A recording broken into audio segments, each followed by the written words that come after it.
와타카케 나나미 추리소설 원숭이에게는 어울리지 않는 직업.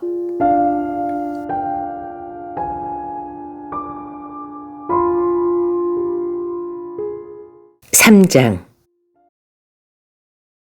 원숭이 조지의 시체는 부슈시 외곽 다이도지의 집에서 차로 15분쯤 걸리는 곳에 있는 미도리가오카 단지 내에서 발견되었다. 미도리가오카 단지는 지은 지 40년에 이르려 하는 노후화될 대로 노후화된 공단주택으로 겉은 물론 속까지 서글퍼질 정도로 헐었다. 고도성장기에 급하게 지었으니 살기 편한 것과는 거리가 멀어 방은 비좁고 창문은 작고 벽장에는 시체를 오랫동안 방치해 둔 것 같은 얼룩이 생기고 어두침침하고 알 수 없는 냄새가 나고 그런데다 몇 달 전에 콘크리트 붕괴 사고까지 발생했다. 집세 많은 좌우지간 싸기 때문에 떠날 기회를 잃은 노인들과 집 계약금을 모으고 싶은 젊은 부부가 근근히 살고 있지만 현재 입주자는 전체의 30%에도 미치지 못했다. 평일 낮에는 개미새끼 하나 보이지 않는 일도 드물지 않았다. 통째로 요괴가 된 듯한 단지의 급수탑 및 수풀에 원숭이 조지는 배에 식칼이 깊숙이 박힌 채 똑바로 드러누워 쓰러져 있었다. 사인은 출혈 과다. 식칼이 등에까지 도달할 정도로 센 힘으로 찔려 배보다 지면에 닿은 등 쪽의 출혈이 심했다. 바로 죽지 못하고 몸부림을 치며 굴러다녔는지 지면과 메마른 잡초가 피로 더럽혀져 있었다. 문제의 급수탑은 단지에서 제일 외진 곳에 있었다. 큰 나무에 거의 가려지다시피 한 데다가 안으로 들어가는 문은 단단히 잠겨있기 때문에 접근하는 사람이 아무도 없었다. 전에는 여름 같은 때에 취향이 별나고 돈은 없는 커플이 나무 뒤에서 시시덕거리러 오기도 한 모양이었는데 입주자가 급격하게 줄고 관리가 미치지 못하게 되면서 주위에 잡초가 무성하고 버려진 빈 캔에 물이 차 장구벌레가 발생해서 각다귀의 낙원이 된 10년 전부터는 정기 점검 때를 제외하고는 단지 주민들조차 피해 다니는 곳이었다고 했다. 그럼 어떻게 하나마키의 시체가 발견된 겁니까? 다이도지는 임의동행을 요구받아 부슈 경찰서로 갔다. 마지막으로 하나마키 조지를 만난 사람은 현 시점에서 다이도지 K 본인이었다. 전부터 알던 사이에 범행 현장에서도 비교적 가까운 곳에 살고 게다가 범행 시각으로 여겨지는 대낮에 수면제를 먹고 자고 있었다고 해서야 알리바이까지 없으니 경찰이 얘기를 듣고 싶어하는 것도 무리는 아니었다. 그렇게 생각해서 협조한 셈이건만 다이도지가 아무리 협조해 주려 해도 나다가와는 전혀 고맙지 않은 모양이었다. 다이도지는 울컥해서 딸 사진을 받은 것과 야마다 미이나라는 친구에 관한 얘기는 입 다물기로 했다. 조사는 길었다. 저쪽은 사건 내용을 통 가르쳐 주려 들지 않았다. 과거에 다이도지 또한 피의자로 여겨지는 인물에게 사건을 상세히 설명해 줄 생각을 하지 않았었으니 어쩔 수 없다고 생각은 하지만 입장이 달라지면 사고방식도 달라지는 법. 나다가와 경위가 밖으로 불려나간 뒤에 다이도지는 고소네에게 사건에 관한 정보를 이것저것 얻어냈다. 겨울에 각다기는 생기지 않으니까요. 고소네의 어조는 여전히 부드럽고 정중했다. 몇 번 얘기하는 사이에 정중이 아니라 업신여기는 거라는 걸 다이도지는 알아차렸다. 고소네는 튀지 않는 복장을 하고 있었지만 자세히 보면 셔츠는 아일랜드 면에 구김 하나 없고 넥타이는 본견, 반짝반짝 광을 낸 구두는 조금도 닳지 않았다. 무시무시하게 훌륭한 부인을 얻은 것이 아니면 돈이 열리는 나무를 두세 그루쯤 갖고 있나 보다고 다이도지는 고소네의 못생긴 코를 노려보며 생각했다. 그야 그럴지 모르지만 이 추위에 대체 어떤 바보가 그런 데서 시시덕거릴 생각을 한 거냐 이겁니다. 시시덕거린 게 아닙니다. 중학생 애들이 같은 반 학생을 한 명 흠씬 두들겨 패주려고 데리고 갔던 거죠. 아, 그러고서 시체를 발견했다 이 말이군요. 원수. 하나마키 조지가 사망한 건 언제입니까? 3시에서 4시 사이라고 합니다. 중학생이 발견했을 때 하나마키는 갓 죽었다는 것 같으니까요. 정보를 주는 건 고맙지만 고소네의 말투에 점점 부하가 치밀기 시작했다. 갓 죽은 것이 뭔가, 갓 죽었다니. 다이도지 씨 저서는 출간 당시에 읽었습니다. 고소네는 담담히 말을 이었다. 그거 고맙군요. 그런 얼간이 범죄자는 저도 곧잘 맞닥뜨리곤 합니다. 하지만 그런 게 책이 될 줄은 몰랐습니다. 지금은 정말이지 별 쓸데없는 게 책이 되는 세상이군요. 네.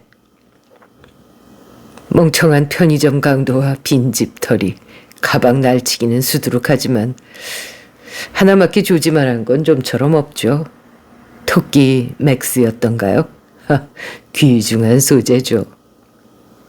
다이도지가 고소네를 빤히 쳐다보고 있으려니 문이 열리고 나다가와 경위가 얼굴을 내밀었다. 다이도지 씨, 그만 가셔도 됩니다.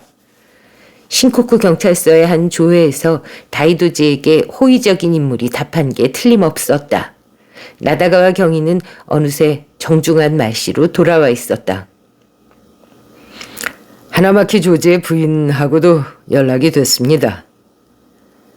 다이도지의 안색을 보고 나다가와는 뚱한 얼굴로 덧붙여 말했다. 다이도지 씨 말씀대로 가출한 딸을 찾으러 나갔다고 합니다. 편집자인 히코사카 나스미 씨도 이틀 전부터 다이도지 씨가 철야를 계속해서 오늘 아침 10시경에 원고를 완성해 메일로 보냈다고 증언을 했고요. 하나마키가 다이도지 씨 집 앞에서 소란을 피운 것, 거의 1시간 가까이 소란을 피웠는데도 다이도지 씨가 나오지 않았던 걸 옆집 주민이 확인을 했습니다. 하나마키 조지도 다이도지 씨 말씀대로 시시한 악당이었습니다. 전부 다이도지 씨 진술대로였던 셈이죠. 다이도지는 일어섰다. 나다가와는 심술궂게 웃으며 덧붙여 말했다. 그렇다고 의혹이 완전히 풀린 건 아닙니다. 하나마키를 알고 현장 근처에 살았던 사람은 여전히 다이도지 씨뿐이니까요. 또 와주셔야 할지 모르지만 나쁘게 생각하지는 말아주십시오. 서에서 나왔을 때는 이미 새벽 2시가 넘은 시각이었다. 택시를 타고 집으로 돌아와 침대에 털썩 주저앉았을 때 엉덩이에 위화감이 느껴졌다. 트레이닝복 바지 뒷주머니를 뒤지자 하나마키 유카의 사진이 나왔다. 다이도지는 생각에 잠겼다가 수화기를 들었다. 다이도지를 이 길로 끌어들인 편집자요. 유치원 시절의 소꿉친구 히코사카 나스미는 이 시간이 되도록 UNS 출판 편집부에 남아있었다. 다이도지의 2번째 책 원고를 다 읽고 집에 갈 작정이라고 나스미는 상당히 기분이 나쁜 듯 말했다. 다이도지가 보낸 2번째 책의 원고를 다 읽어야 집에 갈 수 있다며 나스미는 상당히 기분 나쁜 듯 말했다. 그 바보 같은 경찰이 안 왔으면 나 벌써 집에 가서 목욕했을 거란 말이야. 범죄에 말려드는 것도 이젠 어지간히 좀 해도 케이. 좋아서 말려드는 게 아니야. 참, 흉악 강도범한테 납치돼서 교통사고로 죽을 뻔하지를 않나.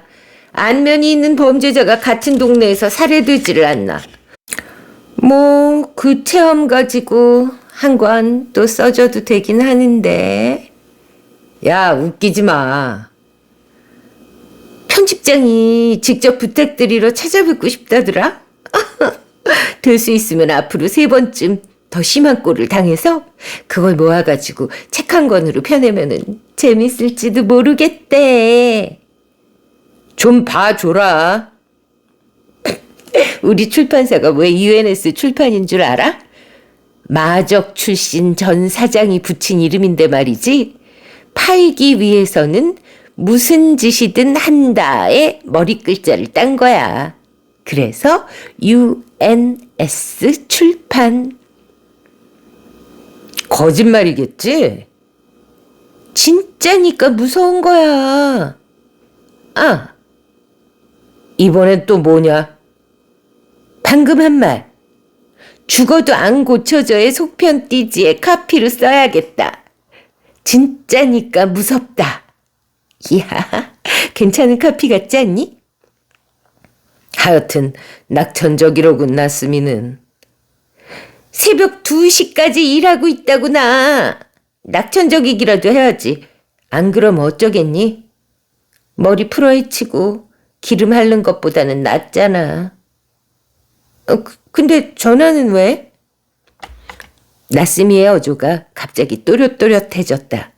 그녀는 기억력이 발군이라 조사의 명수이기도 한 고마운 편집자였다. 바쁜데 미안하지만 조사를 부탁하고 싶은 일이 좀 있어서. 뭔데? 야마다 미나라는 이름 들어본 적 있냐? 응. 빠르군. 누군데 걔가? 신코쿠여고 2학년이었어. 이었다? 열흘쯤 전에 야마나시 산중에서 불에 탄 여자의 시체가 발견됐거든? 걔 이름이 야마다 미이나야. 17세. 불에 타? 타살이었어? 그게 실은 불에 타 죽은 게 아니라 급성 헤로인 중독으로 죽은 거였어. 그래서 처음에 신원이 판명됐을 때 잠깐 실명으로 보도가 됐었는데 사인이 밝혀지면서 그 뒤에 보도는 도쿄도 부슈시에 거주하는 17세 여고생으로 바뀐 거야. 맙소사. 다이도지는 신음했다. 급성 약물 중독이라면 타살인지 사고사인지 분명하지가 않겠구나. 실수로 고농도 약물을 주사한 탓에 죽었을 가능성도 없지는 않을 테니까. 그렇기는 해도 범인은 시체를 불태웠고 아마 헤로인이랑 연관도 있을 테니까 살인범이 아니라도 중죄범인 건 틀림없지? 하지만 이 미이나라는 애의 교제 범위가 어지간히 넓은 게 아니라 경찰도 아직 용의자 범위를 못 좁힌 모양이야. 그러냐? 하지만 시체가 탔다면서 꽤 빨리 신원이 확인되는걸? 케이 네가 쓴 책에서처럼 범인이 꽤나 얼간이었던 모양이야. 유류품이 전혀 없고 발자국은 물론 지문도 제로. 뭐 그야 유류품이 없다면 지문도 없었겠지. 어머, 시대에 뒤떨어졌구나, 케이. 요새는 피부에서도 지문을 채취할 수 있다고. 하지만 뭐 장갑 정도는 꼈겠지. 아무리 얼간이 범인이라도. 어느 부분이 얼간이인 거냐? 기름을 끼얹고 불을 붙인 것까진 좋았는데 그 전날 야마나시에 폭우 홍수주의보가 내려졌거든. 산속이 온통 물바다였어. 다 탈 때까지 지켜볼 근성이 없었는지 시체가 설탔지 뭐야. 요새 일본어 분명히 문제다. 갓 죽었다고 표현하질 않나. 이제는 설탔다는 표현까지. 나스미, 너 어떻게 그렇게 잘 아냐? 야마다 미이나가 다니던 신코쿠 여고가 내 모교인걸. 깜짝 놀라서 정보를 수집했지. 내가 다니던 때는 성미에 안 맞게 양갓집 딸들이 다니는 학교였는데 느닷없이 헤로인이라니 말이야. 깜짝 놀란 정도가 아니라고. 그렇군. 그런데 야마다 미이나가 부슈시 거주라고? 응. 부슈시 어디?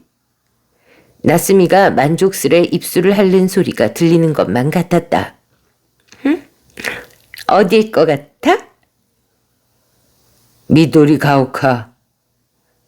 정답. 사장. 네, 맞습니다. 하나마 기유카 양은 미이나의 친구였어요. 미이나의 어머니 야마다 모모코는 새침하게 가느다란 손가락으로 홍차가 든 찻잔을 입으로 가져갔다. 모모코는 도저히 17살 난 딸이 있었다고도 그 딸이 방금 죽었다고도 보이지 않을 만큼 젊고 싱싱하고 침착했다. 세상 모든 어머니가 딸을 사랑해야만 한다고는 생각하지 않지만 딸이 무참하게 죽은 지 얼마 되지도 않았건만 수면도 영양도 듬뿍 취하고 있습니다 라고 하듯 잘 관리된 피부를 과시하는 것을 보니 기분이 언짢았다. 물론 다이도지가 불평할 입장은 못 되었다. 이 어머니가 미나의 죽음을 진심으로 슬퍼하고 있었다면 자기를 만나주지도 않았을 테니까. 야마다 모모코는 미도리 가오카 단지에서 그리 멀지 않은 아파트에 살았다. 이 인근은 전에 중소공장이 띄엄띄엄 있던 곳으로 불황으로 문을 닫은 공장들 터에 거대한 아파트가 속속 들어섰다. 주로 가족용인데 모모코가 사는 곳은 방이 4개나 되는 널찍한 맨 위층 집이었다. 창 밖으로는 초라한 다른 단지가 내려다 보였다. 제가 17살 때 미이나가 태어났어요. 도저히 제가 돌볼 수 없어서 군마에 사시는 부모님 댁에 맡기고 전 도쿄로 일하러 올라왔답니다. 3년 전에 부모님이 잇따라 돌아가셨기 때문에 미이나를 불러왔는데 걔로서는 환경이 급격하게 변했을 뿐더러 걔나 저나 부모 자식지간으로 살아본 적이 없으니 당연히 잘 안 됐죠. 야마다 모모코는 묻지도 않았건만 당당하게 지난 얘기들을 들려주었다. 다이도지는 조금 어이가 없어 화제를 야마다 미이나에서 하나마키 유카로 돌리려고 했다. 그래서 군마에 살던 시절에 친했던 유카 양과는 줄곧 연락을 주고받았던 겁니까? 글쎄요. 솔직히 말씀드려서 저 미이나의 친구에 관해서는 잘 몰라요. 관심도 없었고요. 대학에 가겠다면 학비는 대줄 테고 용돈도 주겠지만 나머진 마음대로 하라고 미이나에게 말해뒀어요. 생각해보면 정말 원 없이 마음대로 한 셈이로군요. 모모코는 간단히 화제를 도로 딸 얘기로 돌려놓았다. 다이도지는 관자놀이를 극적였다. 그럼 하나마키 유카 양은 어떻게 아셨습니까? 미나의 빈소에 와줬으니까요. 가족들끼리만 치르려고 했는데 일부러 와준 유카 양을 돌려보낼 수도 없는 노릇이었고요. 그때 유카 양한테 뭐 좀 이상한 건 없었습니까? 글쎄요. 모모코는 아름답게 그려진 눈썹을 찡그렸다. 이상했다면 전부 이상했는데요. 엉엉 소리내어 울면서 꼭 원수를 갚아주겠다고 울부짖지를 않나. 아우 참 소란스러웠죠.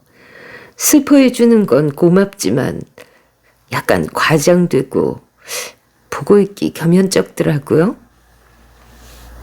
원수를 갚아주겠단 말을 했단 말이죠. 하나마키 유카가. 네. 범인을 짐작하고 있었다는 뜻입니까? 글쎄요. 그게 이상한 거예요.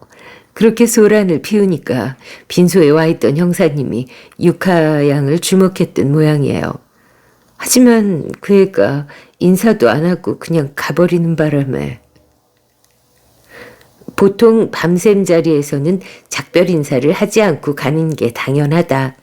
하지만 모모코 말대로 밤샘이 수수하게 치러졌다면 아닌 게 아니라 다소 부자연스러운 행동이었을 수 있다. 그런데요, 보통 범인이 누군지 짚이는 데가 있다면은 친구 입장에서 당연히 경찰한테 얘기하지 않겠어요? 그런데 왜 그렇게 사라진 걸까요? 아버지가 유명한 범죄자였기 때문이다. 다이도지는 가슴이 뜨끔했다. 그래서 다음날 장례식에는 왔습니까? 아니요, 장례식은 안 했어요. 밤샘만 하고 다음날 아침 일찍 화장해서 그대로 군마에 있는 묘에 안장하러 갔으니 시간이 없었죠. 모모코는 다이도지의 표정을 보고 살짝 웃었다. 보도 관계자분들이 대거 몰려왔거든요. 유명 사립여고 학생이 그런 식으로 죽었으니 재미있었을 테죠, 분명히. 뭐라 할 말이 없었다. 다이도지는 대답하지 않고 질문을 바꿨다. 그 뒤로 혹시 유카양 아버지한테서 무슨 연락이 없었습니까? 아니요. 다만 미나의 묘는 가라카제시의 한 절에 있는데 그곳 주지 스님이 49제를 어떻게 하겠느냐고 연락하셨을 때 야마다 씨 댁 묘에 왔다가 꽃이 새로 받쳐져 있더라고 물으러 온 사람이 있었다는 말씀은 들었어요. 그 절과 주지 스님의 이름을 묻고 감사 인사를 한 다음 일어서려다가 다이도지는 얘의 사진을 꺼냈다. 이게 하나마키 유카양이죠? 사진을 받아든 모모코는 묘한 냉소를 머금고 고개를 끄덕였다. 네, 그렇군요. 전화를 받은 절 주지는 야마다가 묘에 관해 물은 사람은 원숭이처럼 생긴 남자였다고 했다. 그렇다면 원숭이 조지는 적어도 유카가 야마다 미나의 빈소에 갔다는 것을 알고 있었다는 얘기다. 사랑하는 딸이 집을 나간 지 일주일씩이나 지나 비로소 찾기 시작한 것은 그것으로 설명이 되었다. 납골이 끝났으면 당연히 장례식도 끝났다. 그러니 이제 곧 유카는 돌아올 것이다. 그렇게 생각하고 기다렸는데 유카가 돌아올 줄을 몰랐다. 그래서 원숭이 조지는 허둥대기 시작했다. 아니, 잠깐. 다이도지는 생각했다. 미나의 죽음을 알면서 주소와 전화번호를 다이도지에게 가르쳐준 이유는 뭘까? 여전히 우라통이 치밀 만큼 얼간이었다.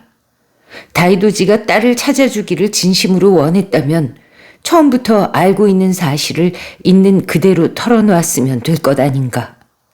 야마다 미나의 죽음은 평범한 죽음이 아니었다. 소심한 원숭이 조지는 그렇기 때문에 다이도지에게 부탁했겠지만 처음부터 그걸 알았더라면 그래도 달리 방법이 있었을 것을. 다이도지는 휴대전화를 한 손에 들고 생각에 잠겨 있다가 경찰에 있을 때 알던 형사에게 전화를 걸었다. 어이, 다이도지, 오랜만이군. 책 잘 받았다. 돈 좀 벌었겠지? 언제 박봉 공무원한테 한턱 내라. 시부야 사루가쿠라초서의 니시무라는 변함없이 우렁찬 목소리로 전화를 받았다. 돈은 못 벌었지만 부탁을 들어주시면 45분 한정 고기 뷔페를 사드리겠습니다. 아, 고기라 그거 좋군. 무슨 부탁인데? 지난 닷새 사이에 수도권에서 신원불명의 젊은 여자 시체가 발견된 적이 없는지 알아봐 주실 수 없을까요? 아, 그야 어렵지 않지만 수도권이라는 게 어디서 어디까지냐? 간토지방 1도 6현 플러스 야마나시. 그거라면 바로 알 수 있지. 어디 보자. 없어. 확실합니까? 아까 다른 건으로 막 조사 한참이라 말이야. 틀림없다. 다른 건이라뇨? 나 요새 시민상담 창구에 있거든. 그 스토커 피해자라든지 미성년자 가출 상담이라든지 그런 일에 친절하게 응해주는 일이지. 니시무라 씨가 시민상담 창구에? 이 상냥하고 믿음직한 얼굴이 높은 평가를 받아서 말이다. 그건 그렇고 이렇게 간단한 조사해주고 고기를 얻어먹게 생겼네. 응? 배 터지게 먹어줄게. 감사합니다. 편하실 때 연락 주시죠. 돈 찾아 놓을 테니까요. 언제든 또 이용해라. 시체가 발견되지 않았다고 해서 유카가 아직 살아있다는 보장은 없었지만 그래도 다소나마 안심하며 다이도지는 전화를 끊고 시계를 보았다. 1시가 조금 지났다. 불규칙한 수면과 약 탓인지 머리가 지끈거렸다. 어제 잠이 부족해 몽롱한 정신으로 들은 원숭이 조지의 얘기 중에 뭔가 대단히 중요한 게 있었다는 생각이 들었다. 그러나 그것이 무엇인지 도무지 기억나질 않았다. 5장. 신코쿠 여고에 가기로 했다. 부슈에서 게이오선을 타고 후추에서 내려 버스로 신코쿠로 갔다.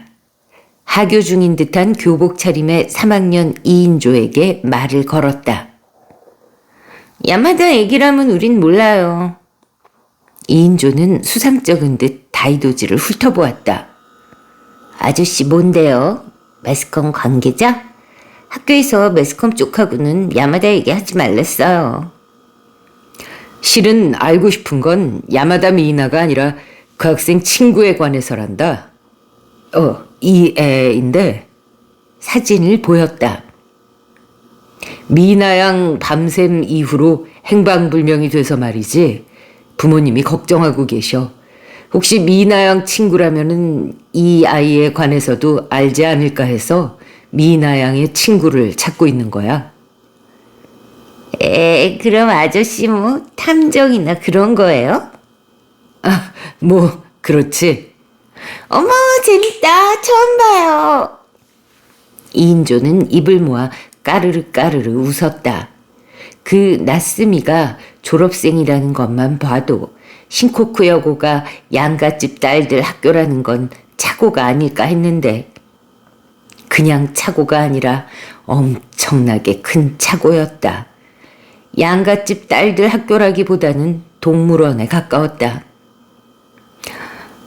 하지만 아까도 말했듯이 우린 야마다에 관해서는 아무것도 몰라요. 그렇잖아요. 문제 아니에요? 헤로인 맞았다면서요? 뽕이라면 또 몰라도 헤로인은 좀...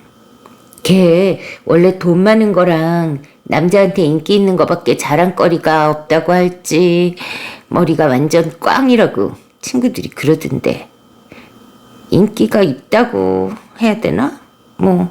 당한 거죠. 50명도 넘는다느니 한 번에 3명 상대했다느니 그런 소문도 있는걸요. 밥맛 없어. 그 미나 양 친한 친구 중에 누구 아는 사람 없니? 둘은 얼굴을 마주보더니 이윽고 고개를 끄덕이고 말했다.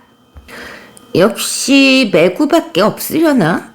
매구는요, 경찰한테는 야마다랑 친구 아니었던 척했지만 사실은 자주 같이 어울려 다녔거든요. 요새는 학교에도 잘 안 나와요.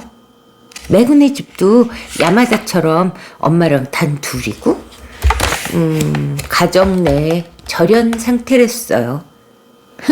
그 집 엄마 굉장하죠? 집에도 안 오고 놀아나는 모양이에요. 나이 잔뜩 먹은 아줌마가 참 대단도 하지. 세상에. 니놈들 쪽이 훨씬 세상에다라고 생각하며 다이도지가 질문했다. 너희가 매구라고 부르네 성이 뭐지? 사에키요. 아저씨, 매구 휴대전화 번호 가르쳐 줄까요? 그래, 부탁하자. 부탁하자래. 너무 귀엽다. 그럼 5,000엔만 받을게요. 당연한 거죠. 친구 번호를 모르는 아저씨한테 파는데 그 이하면 친구가 아니죠. 대체 어떻게 생겨먹은 논리인가. 다이도지는 5,000엔을 아이들에게 주고 사이키 매구의 전화번호를 입수해 그 자리에서 전화를 걸었다. 그러나 지금 거신 번호는 현재 사용되지 않는 번호입니다라는 안내 메시지만 흘러나왔다. 저도 모르게 고개를 들자 신코쿠역 앞 도로를 2인조가 엄청난 속도로 멀어져 가는 것이 보였다. 이따금 이쪽을 돌아보며 깔보듯 웃었다. 젠장, 당했다. 뭐가 양갓집 딸들 학교냐. 다이도지는 또다시 니시무라에게 전화를 걸었다. 처음부터 이럴 걸 그랬다. 어이, 다이도지냐? 언제든 또 이용하라고는 했지만 이렇게 금세 또 찾아줄 줄은 몰랐다. 그렇게 나한테 뭘 사주고 싶냐? 그런 건 아니지만 부탁을 들어주시면 고기에 덧붙여 게도 사드리겠습니다. 이번엔 게냐? 야, 그런 거 먹어본 지 오래됐다. 근데 대체 어떤 성가신 부탁이기에 그러냐? 듣기 무섭다, 야.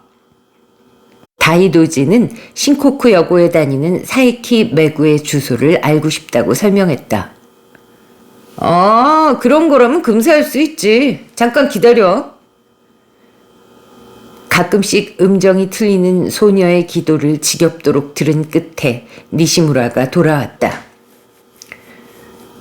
설마 그럴 리는 없겠지만 다이도지, 너 미성년자 쫓아다니거나 괴롭히는 건 그럴 리가 있겠습니까? 전 상대방 얼굴도 모르는걸요. 그럼 됐고, 사이키 매구는 본명이 사이키 매구미. 얘로구나. 이거 말해도 될까 모르겠네. 겨울 게가 꽤 맛이 괜찮죠. 알았어. 실은 별로 안 알려진 사실이지만 매구미는 거물 정치가가 첩한테서 낳은 딸이거든. 그 아버지는 딸이라면 껌뻑 죽어가지고 딸을 위해선 뭐든 다 한다고 떠벌리고 다닌대. 그러니까 스토커 짓을 할 생각이라면은 도쿄만에 둥둥 뜰 가능성도 고려하는 게 좋을 거다. 응? 물에서 건진 피해자는 이게 신원을 밝히기도 어려워서 여간 성가신 게 아니라 이거야. 안 한다니까요. 넌 원래 닥치는 대로 행동하는 성격이지. 오래오래 망상에 잡혀있는 타입은 아니니까. 자, 아무튼 받아 적을 준비는 됐냐? 다이도지는 사이키 메구미의 주소와 전화번호를 받아 적었다. 감사합니다. 게 드시러 갈 형편이 될 때 연락 주십시오. 그러마. 언제든 또 이용해라.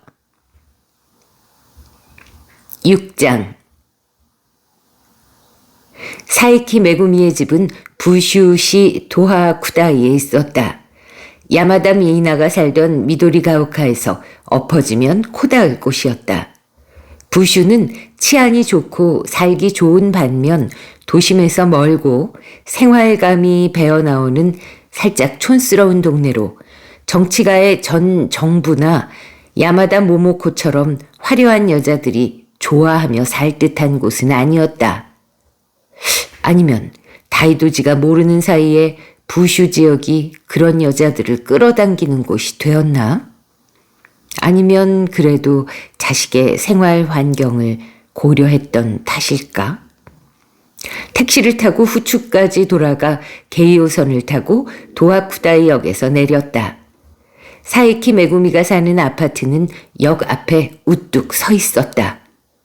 5년 전에 대대적인 선전과 더불어 분양되어 지하에는 고급 식료품점, 1층에는 도심에서 용명을 떨친 미용사가 이끄는 거대 미용실, 2층에는 교토의 가이세키 요리점과 프랑스 음식점이 들어선 부슈 지역에는 어울리지 않는 건물이었다. 다이도지는 잠시 생각한 끝에 뻔뻔하게 밀고 나가기로 했다. 아래층 인터폰으로 사이키 메구미의 집을 호출했다. 어딘지 모르게 앳된 목소리가 받아서는 택배라고 하자 깜짝 놀랄 정도로 간단히 안으로 들여보내 주었다. 다이도지는 엘리베이터를 타고 7층으로 올라갔다. 엘리베이터 바로 앞이 메구의 집이었다. 초인종을 누르자 메구가 무방비하게 문을 활짝 열고 나왔다. 다이도지는 안으로 들어가 문을 닫았다. 잠깐! 당신 뭐야? 택배가 아니잖아. 메구는 투명한 하얀 피부에 짧게 친 검은 머리, 대담한 낯짝의 소유자였다. 안쪽으로 도망치거나 비명을 지르려니 했는데 옆에 있던 골프채를 재빨리 꺼내 들었다. 강도라면 댁 힘든 집 고른 거야. 다치기 전에 얼른 가셔. 야마다 미나에 관해서 묻고 싶은 게 있어. 메구는 골프채를 치켜들고 다이도지를 노려보았다. 뭐야, 매스컴이야? 미리 말해두지만 목숨이 아까운 줄 알면 얼른 꺼지는 게 좋아. 우리 아빠가 너희 아버지가 각 방면으로 영향력 있는 사람이라는 건 알아. 내가 알고 싶은 건 야마다 미나가 아니라 하나마키 유카에 관해서야. 메구는 한 발짝 물러나 다이도지를 머리끝에서 발끝까지 훑어보았다. 이름이 뭐야? 다이도지 케이. 저런, 대기? 메구는 고개를 끄덕이고 턱짓으로 안쪽을 가리켰다. 들어오든지. 다이도지는 메구를 따라 안쪽으로 들어갔다. 15평은 될 것 같은 호화로운 거실에는 굴동품 가구와 고상한 소품이 놓여 있었다. 메구는 골프채를 든 채 서슴없이 방 중앙으로 가 소파 위에 책상 다리를 하고 앉았다. 앉든지. 다이도지는 반대쪽 소파에 앉았다. 엉덩이가 서서히 차가워졌다. 메구는 빈틈없이 다이도지를 쏘아보며 입을 열었다. 내가 얘기할게. 질문 받는 거 싫거든? 대답할 겨를도 없이 메구는 알아서 얘기하기 시작했다. 미나가 죽고 사흘쯤 지나서 유카가 우리 집에 왔어. 그때가 처음 만난 거였는데 어찌나 친한 척하는지. 미나는 유카랑 줄곧 메일을 주고받았었대. 그래서 나에 대해서도 죄다 알고 있었어. 그래서 유카는 나도 자기 친구라고 생각했던 모양이야. 그래서 우리 집에서 지나게 된 거야. 시이키 메구미는 골프채를 무릎 위에 통통 튀겼다. 처음에는 둘이 미나 얘기도 하고 꽤 재미있었는데 공통되는 화제가 그것밖에 없잖아. 그걸 빼면 유카라는 애는 순 지자랑밖에 안 했어. 아버지가 범죄자라느니, 첫남자가 야쿠자였다느니, 짭짤한 돈줄을 잡았으니 언젠가 자기도 이런 집에서 살 수 있을 거라는 둥. 아우, 그런 얘기를 듣고 누가 감탄하겠느냐고. 머리가 나쁘다는 생각밖에 더 하겠어? 안 그래? 뭐 그렇지. 난 어떤 애든 되게 상관 안 하지만 나보다 바보는 안 돼. 사이키 메구미는 가차없이 말했다. 이틀 됐더니 지긋지긋해지더라고. 머리 나빠. 얼른 나갔으면 좋겠다고 넌지시 비쳤는데도 눌러 붙는 거야. 큰 돈이 들어올 거리가 있으니까 안심하라면서. 돈 같은 건 난 필요 없지만 이런 애가 대체 어디서 돈을 뜯나 궁금해지잖아. 그래서 이것저것 떠봤더니 이런 말을 했어. 자기는 미나의 남자를 안다. 미나를 죽인 건 그 녀석이 틀림없다고. 넌 야마다 미이나의 남자를 몰랐니? 질문은 싫어한다고 했지. 어차피 댁도 학교에서 있는 얘기 없는 얘기 죄 듣고 왔겠지만 미나나 나나 그렇게 바보처럼 화려하게 놀던 건 옛날 얘기야. 놀이는 그래봤자 놀이고 얼마 안 돼서 실증 나지. 진짜 연애가 훨씬 가슴 설레고 즐겁잖아. 미나는 특히 한 번 빠지면 완전 남자가 시키는 대로 하는 타입이라서 말이야. 약도 아마 그 남자가 시켰을 거야. 자발적으로 할 정도로 바보는 아니거든. 그치만 남자가 관련되면 어이없을 정도로 애가 흐물흐물해지거든.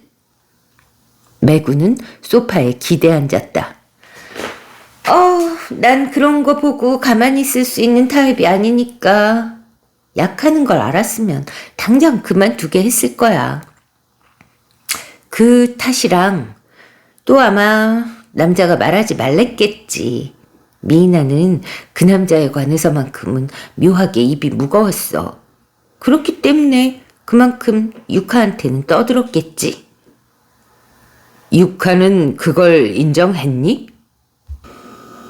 미나의 남자를 자기가 안다는 거? 아이고, 인정하는 정도가 아니야. 자기밖에 모른다는 걸 알아차린 순간 얼마나 기고만장하든지. 내가 그랬거든? 미나의 남자를 알면 경찰에 말하라고. 꼭 돈이랑 바꿔야겠으면 까짓거 내가 사줘도 된다고. 그랬더니 엷은 웃음을 띠고 무시하는 거야. 열받아서. 그래서 다이도지는 눈썹을 치켜 올렸다. 하나마키 유카를 협박했군. 그냥 이렇게 말했을 뿐이야. 너희 아버지가 범죄자라면 우리 아빠에 관해서 모를 리 없다. 어떤 꼴을 당할지 한번 아빠한테 물어보라고. 진심은 아니었어. 유카 그 녀석 모처럼 잡은 돈줄을 나한테 뺏기게 됐다고 착각하고는 죽어라 겁먹은 주제 절대 입을 안 여는 거야. 그 남자는 자기랑 자기 아빠의 돈줄이다. 아빠 아는 사람 중에 전직 경찰관이 있다. 그 사람 지금은 저널리스트고 책도 쓴 유명인이니까 자기한테 무슨 일이 있다가는 매구 너도 무사하지 못할 거다. 이렇게 끄끄거리지 뭐야. 유명인이라니 과분하신 말씀이다. 그래서 유카는 원숭이, 아니 아버지한테 연락을 했군. 그렇지 않았겠어? 너무 겁을 줬는지 그저께 밤에 짐도 그냥 두고 사라졌거든. 그 뒤로 못 봤어. 유카 아버지한테서 연락은 없었고? 한 번. 어제 점심때 지나서 유카 짐을 가지러 가도 되느냐고 해서 그 아저씨 진짜 완전 원숭이던데. 유카도 그렇게 생겼지만. 다이도지는 사진을 꺼내 매구에게 보여주었다. 매구는 보자마자 웃음을 터뜨렸다. 웃겨. 이게 뭐야. 수정 한번 심하네. 하나마키 유카의 사진인 건 틀림없고? 그렇다고 해야 될지 말아야 될지 난감하네요. 본인은 본인인데 그 지저분한 피부는 깨끗하게 고쳤지. 눈도 엄청 커졌지. 콧날은 반듯해졌지. 이렇게 말하면 뭐하지만 유카 자기 아버지하고 붕어빵이야. 매구는 웃음을 멈추고 진지하게 사진을 다시 살펴보았다. 하나마키 조지를 만나서 짐을 줬을 때 무슨 말 못 들었니? 매구는 살쭉했으나 어깨를 으쓱하고 말했다. 그 아저씨 어째 분위기가 이상했어. 육하랑 연락이 안 된다. 이미 늦었을지 모른다. 뭐 그렇게 중얼중얼 하더라고. 얼굴이 새하얗게 질려서 덜덜 떠는데 저러다 그냥 자빠져 죽는 게 아닐까 싶었어. 남 얘기는 안 듣지? 육하랑 똑같이 겁먹은 주제에 죽을 때까지 입을 안 열고. 매구는 또다시 흠칫해서 입을 다물었다. 다이도지는 다리를 반대로 꼬았다. 그 말투로 보건대 어제 점심때 지나 하나마키 조지가 살해된 것도 아는군. 매구는 말없이 입술을 깨물었다. 네가 시켰어? 난 그냥 미이나의 남자를 알아내라고 했을 뿐이야. 죽이라니 그런 말 할 리 없잖아. 일 시킨 사람이 그렇게 쉽게 불끈하는 성격이었던 것도, 그 원숭이 같은 아저씨가 죽을 때까지 입을 안 열었던 것도 내 탓이 아니라고. 아, 정말 짜증나 죽겠네. 돈은 주겠다고 했으니까 나한테 정보를 팔았으면 되잖아. 부녀가 똑같이 바보라니까. 범죄자로서 성공하기에는 두뇌가 부족했던 남자. 원숭이 조지는 어떻게든 다이도지를 집에서 끌어내려 했었다. 그때 다이도지가 못 이기고 집에서 나왔다 할지언정 가출한 딸을 찾아내달라는 거짓말을 어떻게 공갈 현장을 경호해달라는 진짜 얘기로 바꿔 다이도지를 설득할 생각이었을지 짐작도 되지 않았다. 하지만 원숭이 조지는 진심으로 그렇게 할 생각이었던 것이다. 다이도지가 순순히 응하리라고 생각했나? 책에 좀 쓴 걸 가지고 미안하니까 공갈 거들어주지. 아, 돈은 필요 없어. 이렇게 말할 줄 알았나? 주변이 자기 형편에 맞춰 움직여줄 거라고 믿었다. 믿을 때마다 그렇게 되지 않아 체포됐고, 그래도 여전히 이해하지 못했던 얼간이 바보 범죄자. 그래서 육하는 어떻게 됐지? 몰라. 어젯밤에 전화가 왔지만 숨겨달라고 해서 그런 미인아이 남자를 가르쳐달랬더니 그것만은 싫다고. 상대방이 진짜 위험한 직업을 가진 사람이고 직접 만나봤더니 꽤 괜찮은 사람이더라고 하면서 안 가르쳐주지 뭐야. 상황을 전혀 모르는 거야. 난 정말 그런 바보가 싫어.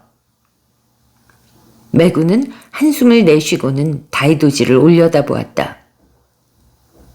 그런데 말이야, 댁이 미이나를 죽인 남자를 혹시 알면 나한테 좀 가르쳐주지 않을래? 값은 괜찮게 쳐줄게. 니시무라 씨, 저 다이도지입니다만. 또 너냐? 언제든 이용하라고는 했지만 하루에 3번이라니 이거 좀 경찰을 얕보는 거 아니냐? 부탁 들어주시면 고기 게에다가 덧붙여서 보거까지 사드리죠. 보거? 니시무라가 수화기 저편에서 할 말을 잃은 듯 했다. 이거 엄청 곤란한 부탁인가 보네. 야, 난 보거는 먹어본 적도 없다. 응? 뭐 좌우지간 말해봐라. 듣기는 해줄 테니까. 다이도지는 이야기했다. 7장. 한 번쯤 말해보고 싶었어. 범인은 너다. 이렇게. 전화 상대방은 침묵했다. 다이도지는 말을 계속했다. 자, 원숭이 조지는 얼간이에다가 실수투성이 범죄자였어. 착각이 과하고 망상도 심했지. 물론 내 책에도 써먹었어. 소재의 보고 같은 놈인데 안 써먹을 수는 없는 노릇이니까. 하지만 조지는 엄청나게 잘못 알고 있던 게 있었어. 잘못 알고 있었다고? 수화기 저편에서 작은 목소리가 들렸다. 토끼 맥스. 그 가명은 뭐 아닌 게 아니라 원숭이 조지에서 연상한 거 사실이야. 하지만 그렇다고 맥스가 바로 조지는 아니거든. 원숭이 조지 자신은 그렇게 생각한 모양이지만 책에서 소개한 토끼 맥스가 저지른 수많은 실수들, 편의점 강도라든지 가방 들치기라든지 빈집털이라든지 그런 건 전부 각기 다른 범죄자가 저지른 실수를 맥스라는 가공의 범죄자가 혼자 한 것처럼 썼을 뿐이야. 인권을 고려해서 누구 짓인지 모르게 할 필요가 있었거든. 물론 원숭이 조지도 편의점 강도, 가방 들치기, 빈집털이 전부 한 적이 있고 그러고 잡힌 적도 있지. 그 때문에 녀석은 그런 부분들을 읽고 내가 얘기를 재미있게 하려고 했다고 착각했겠지. 하지만 사실은 달라. 원숭이 조지가 원숭이 조지인 건 말이지. 어떤 버릇 때문이야.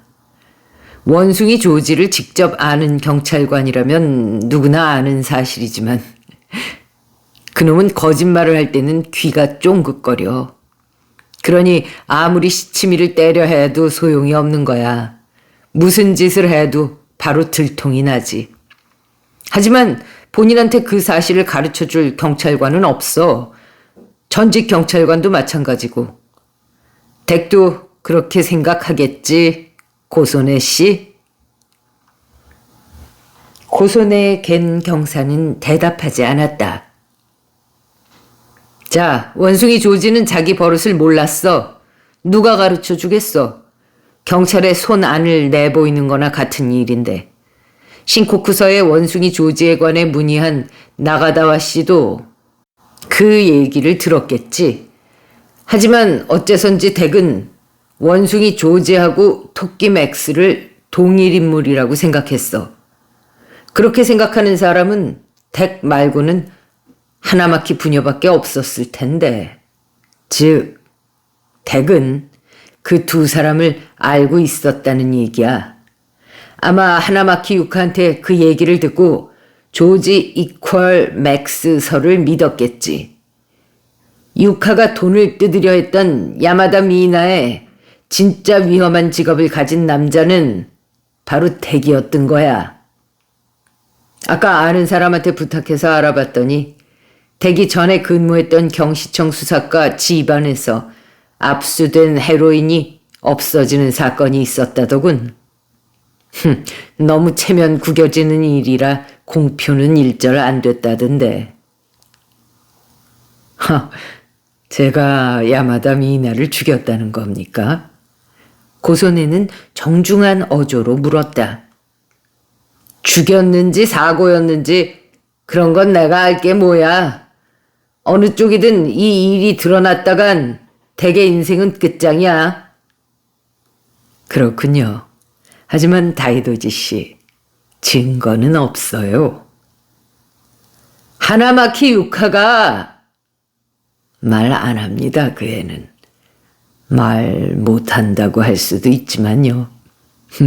두 번째가 되다 보면 솜씨도 좋아지거든요. 너! 제가 당시 저서에 관해서 약간 착각을 했던 것과 야마다 미나의 죽음은 거리가 너무 멀지 않습니까? 제가 모른다고 하면 그걸로 끝이죠. 증거는 없으니까요. 게다가 원숭이 조지를 죽인 건 제가 아니에요, 다이도지 씨. 범인은 당신입니다. 소리 죽인 웃음과 더불어 전화는 끊어졌다. 다이도지는 사이키 메구미를 흘낏 보았다. 들었나? 응, 똑똑히. 메구는 가볍게 고개를 끄덕였다. 유카 아버지 일로 다이도지 씨한테 피해가게는 안 할게. 이걸로 미이나의 남자도 알아냈고. 얼마 주는데? 코올리게 계집애한테 돈 받을 정도로 망하진 않았다, 내가. 이튿날 부슈 경찰서에 원숭이 조지를 죽인 범인이 자진 출두했다. 한편 하나마키 유카는 땅으로 꺼진 것처럼 사라져 두 번 다시 나타나지 않았다. 부슈 경찰서 고소내 겐 경사는 행방불명되었다가 약 한 달 뒤에 도쿄만에 떠올랐다. 신원을 밝혀내기까지 시간이 상당히 걸렸다. 다이도지 케이는 니시무라를 불러내 고기와 게와 보거를 배 터지게 먹고 배탈이 났다.